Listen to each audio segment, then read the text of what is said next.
할렐루야. 오늘 이 밤에 나오신 여러분들을 주님의 이름으로 축복합니다. 바울은 우리가 지난 시간에 세 가지 양육 원리를 적용해 가지고 제자들을 삼았던 것을 볼 수가 있습니다. 먼저 제자들의 마음을 굳게 했다 그랬습니다. 지지하고 강화해주고 마음을 든든히 붙들어주는 사역을 합니다.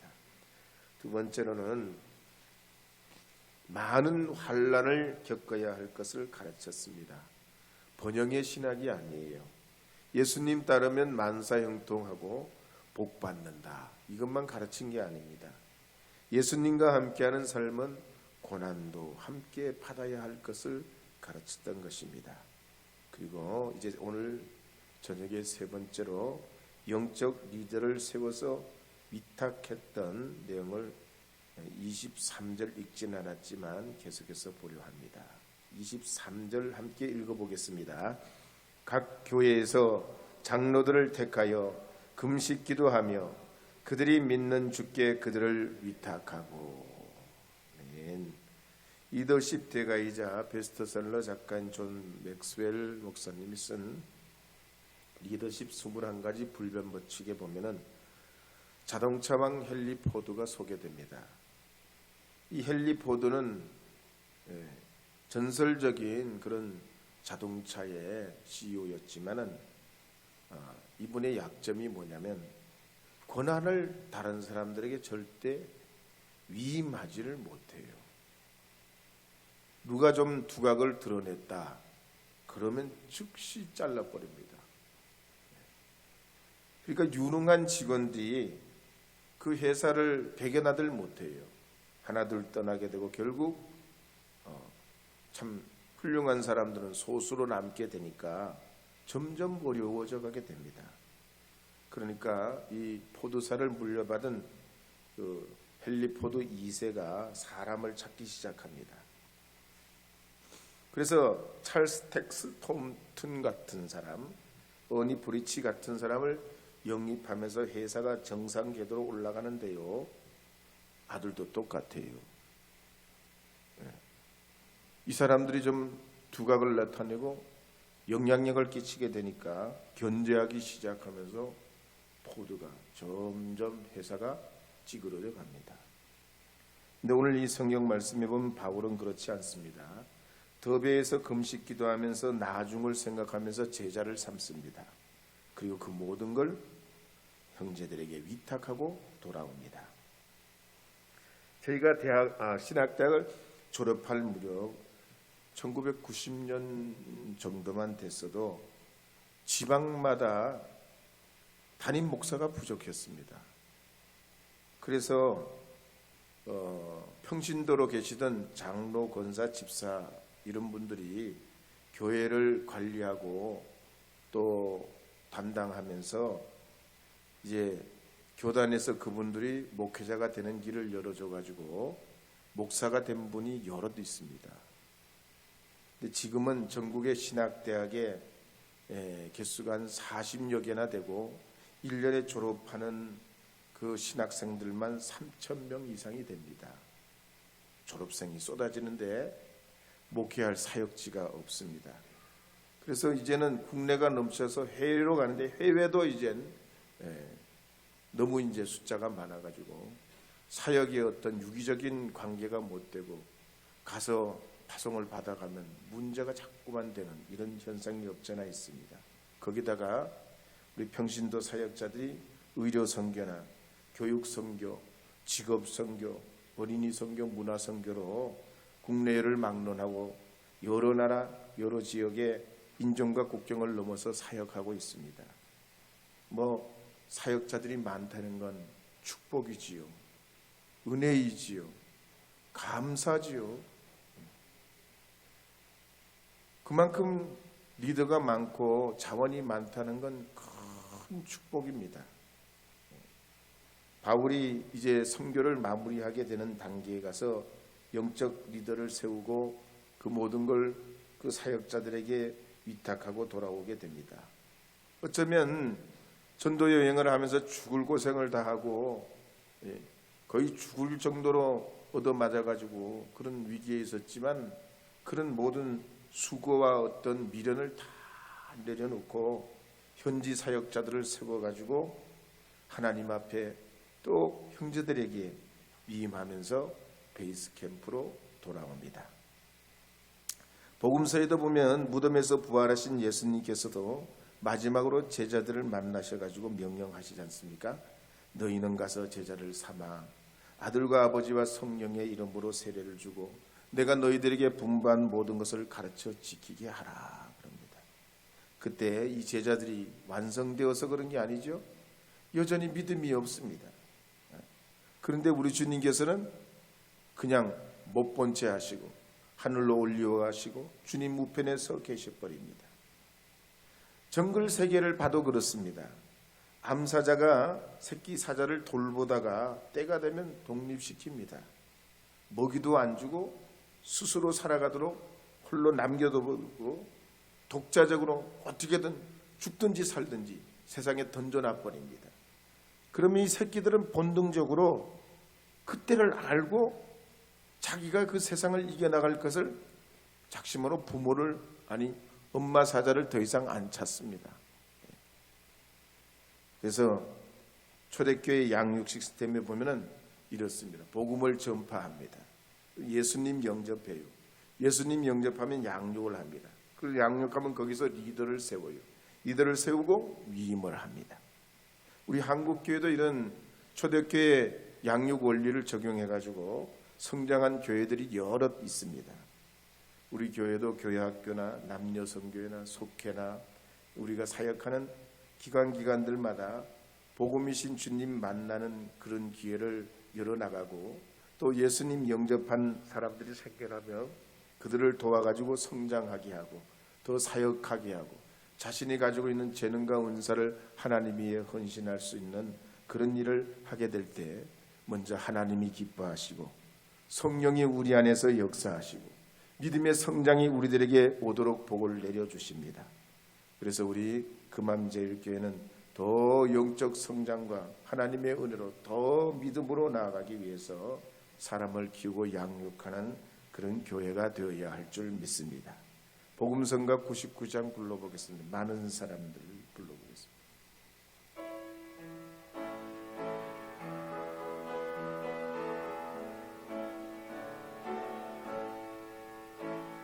많은 사람들 참된 진리를 모른 채 주님 곁을 떠나가지만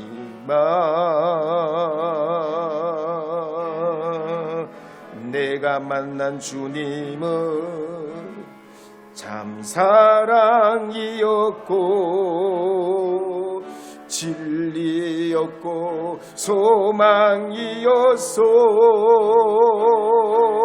소망이었소.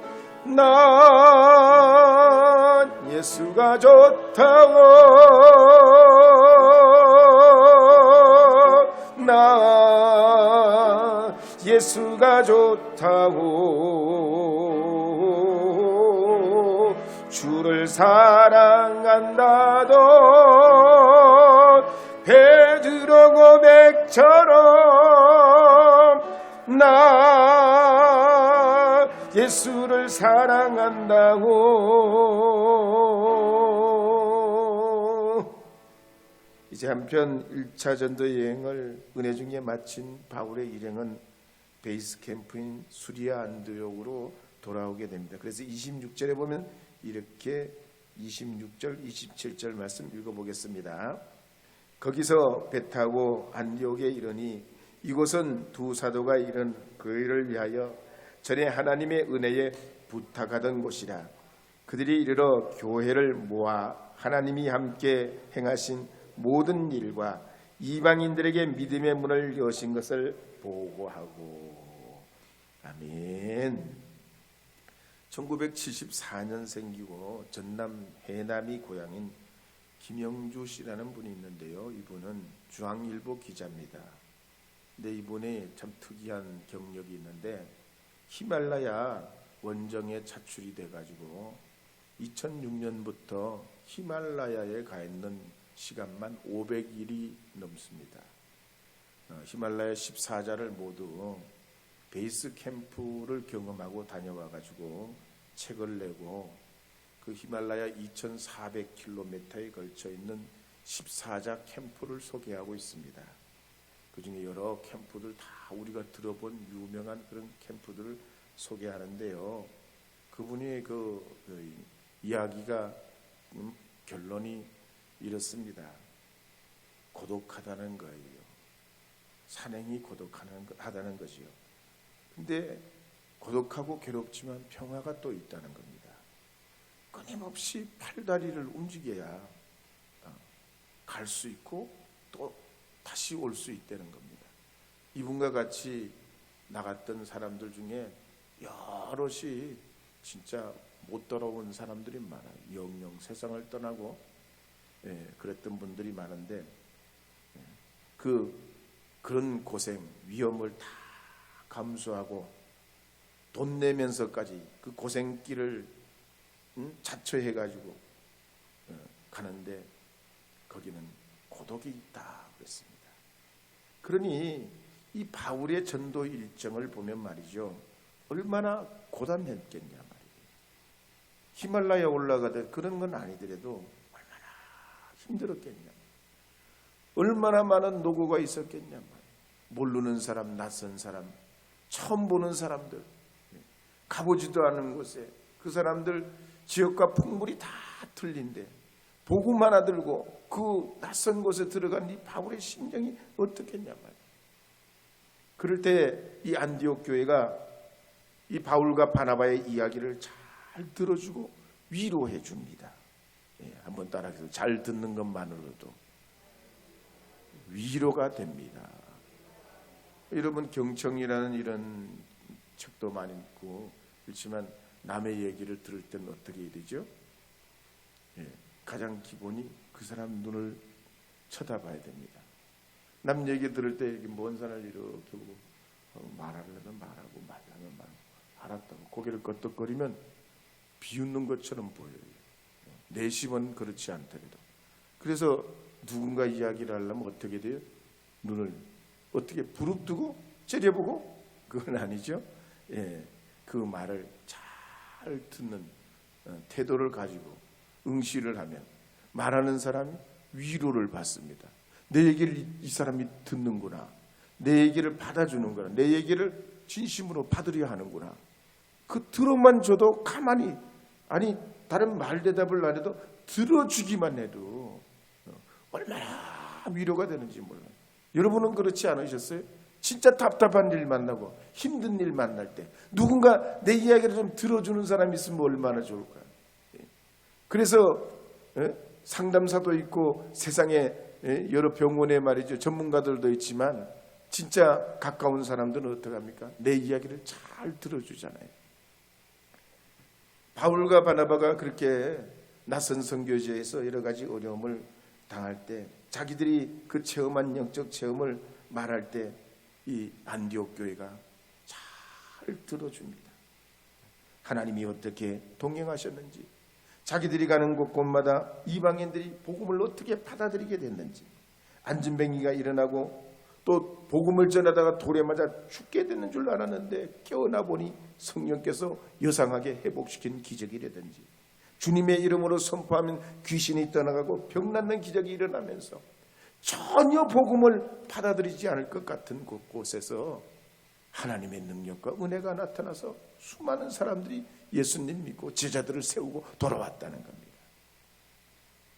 그러니 얼마나 그런 주고받는 또 간증들이 얼마나 그 은혜가 됐겠습니까? 그러면서 이 바울과 바나바의 간증을 들으면서 안디옥 교회 교인들도 그랬을 겁니다. 우리가 이렇게 멀리 떨어져서 그 기도한 그 기도가 참 큰 힘이 됐겠구나. 하나님은 역시 우리 기도를 외면하지 않으시구나. 하나님은 살아계신 하나님이야. 할렐루야입니다. 아멘입니다. 막 들으면서 서로 교감을 하면서 은혜를 주고받는 거 아니겠습니까? 그래서 사도행전 14장 27절에 보면 이렇게 말씀하는 내용이 나옵니다. 14장 27절입니다. 함께 읽겠습니다. 그들이 이르러 교회를 모아 하나님이 함께 행하신 모든 일과 이방인들에게 믿음의 문을 여신 것을 보고하고. 여기 보면요, 그들이 이르러 교회를 모아라고 하잖아요. 한 교회가 아니에요. 그리고 지금 우리가 생각하는 현대 교회처럼 많은 교회에 한 곳에 사람들이 모여 있는 이런 무리가 아니고, 소규모 작은 공동체로부터 여기저기 곳곳에 흩어져 있는 작은 가정 같은 교회로부터 여러 명이 모이는 교회, 수많은 교회들이 이렇게 산재해 있었던 겁니다. 그러면서 대략 말이죠, 안디옥 교회 교인은 대략 수천 명 정도 됐을 거라고 짐작을 합니다. 그래서 어쨌든 이 교회 교구들이 다 한 곳에 교회들이 모입니다. 그래서 하나님이 행하신 일과 이방인들이 믿음을 갖게 된 것을 보고를 듣고 그렇게 은혜를 주고 받는 겁니다. 세상 사람들은 서로 만나면 맛있는 음식 먹고 술을 먹고 또 노래를 부르고 클럽에서 춤을 추거나 또 요즘 젊은이들은 인터넷으로 게임을 하고 그렇게 합니다. 그러나 살아계신 하나님을 믿는 우리 신앙인들은 주님의 나라를 말하고 주의 그 영광을 나타내면서 하나님 앞에 찬양과 존귀를 드리게 될 때에 우리 주님께서 우리 삶 가운데 함께 하시고 역사하시는 주님의 그 은혜를 경험하게 될 줄로 믿습니다. 그래서 교회 안에는 세 가지가 반드시 있어야 돼요. 첫째는 성도의 교제가 있어야 됩니다. 서로 기도해주고 위로해주면서 하나님이 우리 가운데 어떻게 일해 오셨는지 간증하고 힘을 얻는 겁니다. 하나님이 나에게 이렇게 행하셨습니다. 하나님이 이런 감동을 주셨습니다. 그렇게 교회에서 서로 나누며 그 나눔이 있는 교회가 아름다운 교회요, 은혜로운 교회가 되게 될 줄로 믿습니다. 한번 옆에 계신 분들, 앞뒤에 계신 분들과 한번 말씀 나눠볼까요? 그동안 어떻게 지내셨나요? 어려운 일은 없으셨나요? 기도 제목은 혹시 있으세요? 한번 다시 한번 이걸 우리가 잊어버리기 한번 더. 어떻게 지내셨어요? 그리고 제가 아까 말씀드렸잖아요. 어떻게 지내셨어요? 어떻게 지내셨어요? 이러시면 안 된단 말이에요. 눈을 쳐다보고 진지하게 봐주시란 말이죠. 예, 한번 어떻게 지내셨나요? 어려운 일은 없으셨어요? 혹시 기도 제목이 있으세요? 예, 그러니까 제가 기도해 드릴 게 있냐 이렇게 여쭤보는 거죠. 이런 영적 교제가 있어야 됩니다.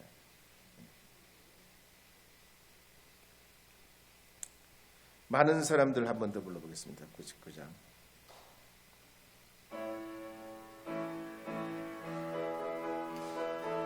많은 사람들,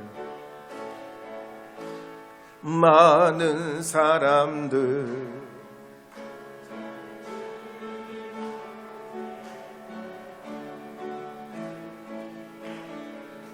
떠나가지만 내가 만난 주님은 참 사랑이었고 진리의 소망이었소. 나 예수가 좋다오. 나 예수가 좋다오. 주를 사랑한다 너 베드로 고백처럼 나 예수를 사랑한다고. 첫 번째는 이 성도의 교제가 있어야 된다고 말씀드렸습니다. 두 번째는 찬양과 기도가 있어야 되죠. 우리 김경호 집사님이 요즘 수요일마다 찬양을 해주셔가지고 기대가 됩니다. 교회일 때마다 우리 스타일하고 틀리잖아요. 저희들하고 전문가가 확실히 틀리다 그런 생각이 많이 들어요. 그래서 교회는 찬양과 기도가 있어야 됩니다. 위대하고 강하신 주님 성령 받으라 해 뜨는 데부터 한번 부를 수 있을까요? 예, 권사님. 위대하고 강하신,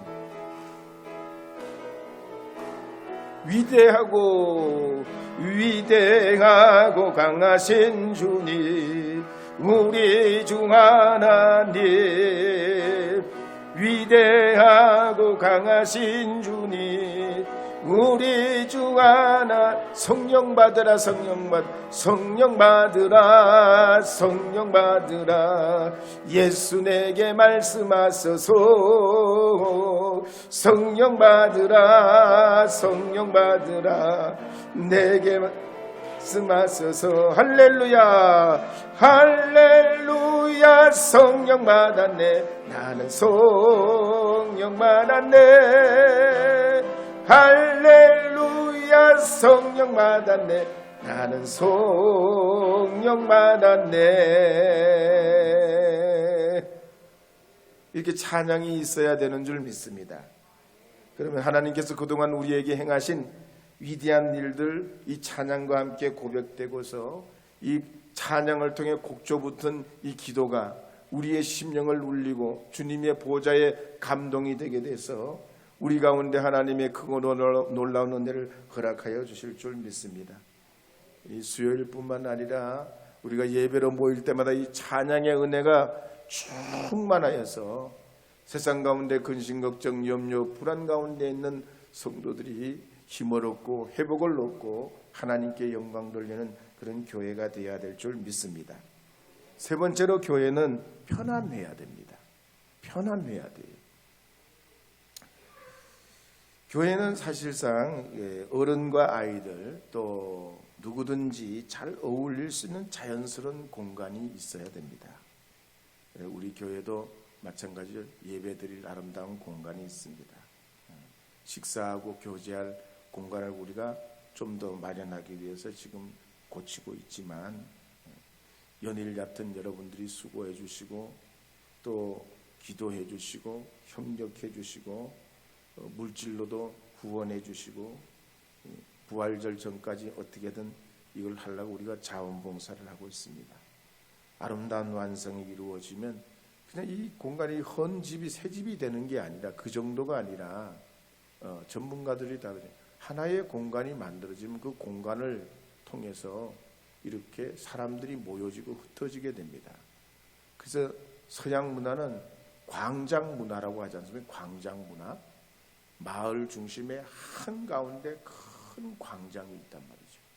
그래서 여러 가지 일을 경험하면서 이 광장으로 나와가지고 저녁 때가 되면 서로 정보도 주고받고 소통하면서 그 마을 사람들이 서로 친밀해지는 겁니다. 그래서 교회도 우리가 단순히 예배드리는 공간도 소중하지만 교우들이 함께 모여가지고 소통하고 서로 이야기하고 때로는 넋두리도, 그 다음에 때로는 그냥 아무 뜻 없는 이야기도 할 수 있는 그런 공간이 필요합니다. 그러려면은 세 가지가 필수가 돼야 돼요. 편하려면, 편안한 공간이 되려면 어떻게? 첫째는 깨끗해야 됩니다. 고급이 아니라 깨끗해야 돼요. 쓰레기 분리 수거도 돼야 되고 환경도 생각해야 되고 정리정돈도 잘 돼 있어야 되죠. 항상 있던 위치에 물건과 소용되는 것이 그 자리에 있게 되면 깨끗하게 됩니다. 두 번째로 편리해야 되죠. 편리해야 됩니다. 편안하려면. 불편하면 안 돼요. 교회가 집보다 불편하면 어떻게 될까요? 교회가 집보다 불편하면 빨리 집에 가고 싶어요. 그렇지 않겠어요? 근데 반대로 집은 불편해, 교회는 편안해. 그러면 어떻게 될까요? 빨리 교회 오고 싶어. 예? 물론 뭐 그렇게 우리가 교회가 화려하게 세상에 뭐 어떤 것보다 정말 편리해야 된다, 그건 아니지만 어쨌든 자연스럽고 불편한 게 없어야 된다는 말이죠. 그래야 교우들이 친밀해져요. 얼른 집에 가버렸는데 뭐 얘기할 시간이 어디 있고, 어디 어려운 일이 있었어요, 뭐 제가 기도해드릴게요, 이렇게 말할 시간이 어디 있어요. 그럴 시간이 없어져요. 그다음에 우리가 교회가 편안하려면 깨끗하고 편리해야 되고, 세 번째는 늘 조용히 기도할 수 있는 공간이 있어야 됩니다. 하나님의 은혜 가운데 이렇게 가까이 나가 구별된 이런 예배당 공간이 또 따로 있어야 되죠. 그래서 사도행전 14장 28절 말씀에 보면 이와 같은 말씀이 있습니다. 함께 읽겠습니다. 제자들과 함께 오래 있으니라. 아멘. 오래 있었다는 거죠. 예. 물론 시설이 잘 돼서 오래 있었다기보다가 함께 있는 게 너무 즐거운 거예요. 은혜 받고 은혜를 나누는 게 그게 너무 위로가 되는 겁니다. 제가 여러 교회들을 많이 다녀봤는데, 국내외 여러 교회를 많이 다녀봤습니다. 현대교회와 고대교회, 부흥하는 교회와 유적지 같은 교회, 편안한 교회와 박물관 같은 교회, 여러 교회들이 많이 다양하게 있습니다. 근데 우리나라 한국교회도 이미 추세가 불편한 교회는 떠나는 추세입니다. 머물라고 하질 않아요. 도시에는 특히 주차장이 없는 협소한 교회는 교인들이 왔다가 마당에서 차를 돌려서 가버립니다. 실제로 주차장이 불편하다 그러면 뒤도 돌아보지 않고 교회에 아예 들어오질 않고 마당에서 차를 돌려서 가버려요. 왜? 사람은 어느 정도 편리하고 함께요, 불편함이 없어야 되는 거기 때문에 그래요. 국민일보 클럼에 보면 벚꽃 피는 속도가 제주도에서 서울까지 올라오는데 10일이 걸린다고 했습니다. 이걸 거리로 따지면 하루에 48km 올라온답니다. 이 48km를 초로 따지면 1초에 55cm 올라온다는 거예요. 1초에. 빨라요, 늦어요? 1초에 55cm. 빠른 것 같기도 하고. 이게 이제 컬럼을 쓴 사람은 그래요. 굉장히 느리다는 거예요. 1초에 55cm. 1초에 55cm 가서 언제 서울까지 올라가냐는 거예요. 그런데 우리가 봄인가 하면 여름이 돼버리잖아요. 여름인가 하면 벌써 가을이 돼버려요. 진짜 느림보 같은데 토끼보다 더 빨라요.